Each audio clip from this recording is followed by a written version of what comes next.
Gold, சோர் throat அதுக்கான ஒரு சின்ன சிம்பிள் ஹோம் ரெமெடி தான் பார்க்க போகிறோம். அதுக்கு கார்டனில் இருக்க கற்பூரவள்ளி இலையை பறிச்சுக்கிறேன். 2 கிளாஸ் தண்ணியை ஒரு பாட்டில் போட்டு நல்லா பாயிலிங் ஸ்டேட்க்கு கொண்டு வந்துக்கோங்க.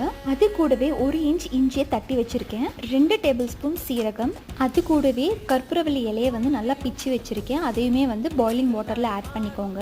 2 வெத்தலை கிடச்சிது இந்தியன் ஸ்டோர்லேருந்து, அதுவுமே நல்லா சின்ன சின்ன துண்டை கிழிச்சு வச்சு அந்த தண்ணியில் போட்டுக்கிறேன். ஒரு சிட்டிகளவு மஞ்சத்தூள், ஒரு சின்ன டேபிள் ஸ்பூன் கொத்தமல்லி தூள். தண்ணி நல்லா கொதிக்க விட்டு கடைசியாக இறக்கும்போது கொஞ்சமாக பெப்பர் பொடி போட்டு இறக்கிக்கிட்டேன். 2 பெரிய கிளாஸ் தண்ணி கிட்டத்தட்ட 2 சின்ன கிளாஸ் கப் அளவுக்கு மட்டும்தான் வரும்.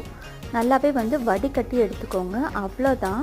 இது என்னோட அம்மா எனக்கு வச்சு கொடுப்பாங்க. இது கூடவே சுக்கு ஆட் பண்ணிக்குவாங்க. நான் அதை ஆட் பண்ணல பிகாஸ் என்கிட்ட இல்லை. இந்த ரெசிபி அடிக்கடி நான் இனிமேல்ட்டு யூஸ் பண்ணுவேன் பிகாஸ் வரது winter. Hope you all like this video. இன்னொரு இன்ட்ரெஸ்டிங் வீடியோவில் பார்க்கலாம். See you all. Bye.